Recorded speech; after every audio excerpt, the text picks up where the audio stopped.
jërë ngeen jëf ministre d'État Mbaye Ndiaye ku ko seetaan mu sampal Macky Sall am dëndëm defaat ko candidat 2024 wutal ko troisième mandat l'observateur nañu def na ko bu noppi ubbil yéenekaay bi Papa Ngagne Ndiaye moo ko invité woon démb ci télévision Futur Média émission Faram Facce ministre d'État Mbaye Ndiaye di kaak moom ba yegg ci kaa bu troisième mandat Macky Sall ca la Mbaye Ndiaye ne 2024 bu Macky Sall amee yéene doon candidat 2024 gisul lu ko mën a tere du loi du constitution ndax bu ñu sukkandikoo ci constitution bu yees bi Macky Sall am na droit am ñaari mandat yu juróomi at bu njëkk bi ci la nekk dese na ko beneenu mandat bu juróomi at la si ne kay nañu Mbaye Ndiaye gàddu na bale gi di baleel Macky Sall yoon wu mën a jaar ngir doonaat candidat 2024 les éco nañu ginnaaw Mahammed Boun Abdallah Dionne Mbaye Ndiaye wàll si na ci wax ji ba doon faram-fàcce démb ca faram-fàcce li tax ba Macky Sall am droit am troisième mandat nee na bi constitution bi di wax ne kenn amul droit am lu ëpp ñaari mandat yu juróomi at booba fekk na Macky Sall mi ngi woon ci mandaam juróom-ñaari atam mandat boobee mënee su ko boole ci li constitution bi wax ndax ab loi dee su ko dabaatal Vox Populi dab wax ji wax ñu ne li ñu doon ruumandaat ak doon ko njoxtu mu jëm ci troisième mandat bu Macky Sall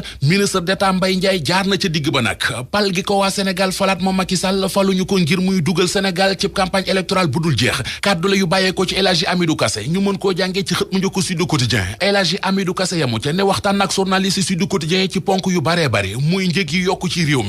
mi ak ñaxtu yeeg njàmbat yeeg ni ñu fi bare courant anti France mbiri parti APR wax naag ñoom it ci waxi dialogue national bi dialogue national boobee Soleil national mi ngi ñuy wax ne li ci président national Macky Sall di séntu moo di ay déggoo yu wér te am njariñ ñi seen njariñ bariwul ci wetu Macky Sall Mamadou Ndoye mi fi jiite woon jamono parti bii di LD nee nañu ci la tribune ñooy leader yi Benno Bokk Yaakaar yi li tax nee na mooy leader yi Benno Bokk Yaakaar yi ñoom ñëpp Macky Sall soppi na leen def leen i surga Mamadou ne juróomi téeméeri Sénégal ñoo nekk ci réew mi ngar dajjo alal réew mi aakimoo ko jàpp ne ñoom rek ñoo war a am keneen bokkul nañu bokk daje ji ci xët mu njëkk Le Quotidien journal bi mi ngi ñuy wax ne centrale à charbon ba ñu sëmbu ci sëndu aw fanam narota gudd baa boog awagul yoon wi ndax entreprise bi ñu sant ngir mu convertir installation yi def ko centrale à gaz entreprise boobee moo amee jafe-jafe koppar journal bi nañu 2022 gi ñu ko appal ngir mu war caa dox du ca mën a par li pare te mënut a dox ni mu waree l'observateur nee nañu moo di compagnie bii di Air Sénégal ndax li ñuy seetlu ci rëq-rëq ci seenub liggéey ak i jafe-jafe bari na L'Obs dem ci ba gis ne compagnie Air Sénégal musibaa ngi koy yot libération na ko mu rëy sax li ñu naan kuy naw say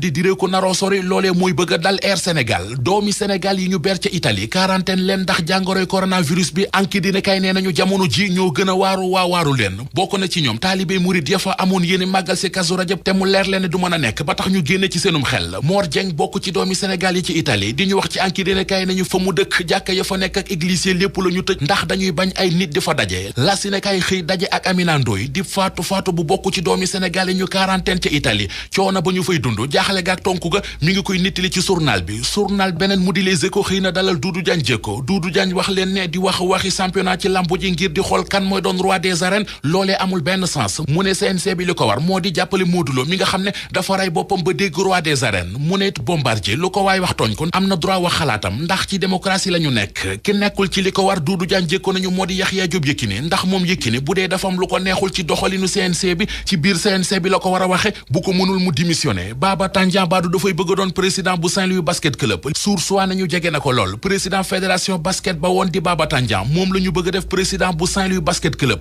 fore nañu ceewu nag ne Mansour Faye maire bu Ndar woo na ko téléphone ba waxtaan ceeg moom Baba Tandian nangul ko source nañu Baba Tandian bu doonee président bu Saint-Louis basket club dafay bokk ci comité directeur bu fédération Sénégal bu basket racket wala cambriolage li ci l'observateur kenn xamul ni ñu koy tuddee ñetti mbindaan ñoo sàcc seenu patron càcc gu doy waar mitti te bari yéenekaay bi nañu kër patron ba la ñu dem dajji ko jël fa 120 millions ak ñaari boyeti or yoo xam ne ay takkaayi or yu ànd ak jama ñoo ca nekkoon. Touba Darou Salam Karo savon de Marseille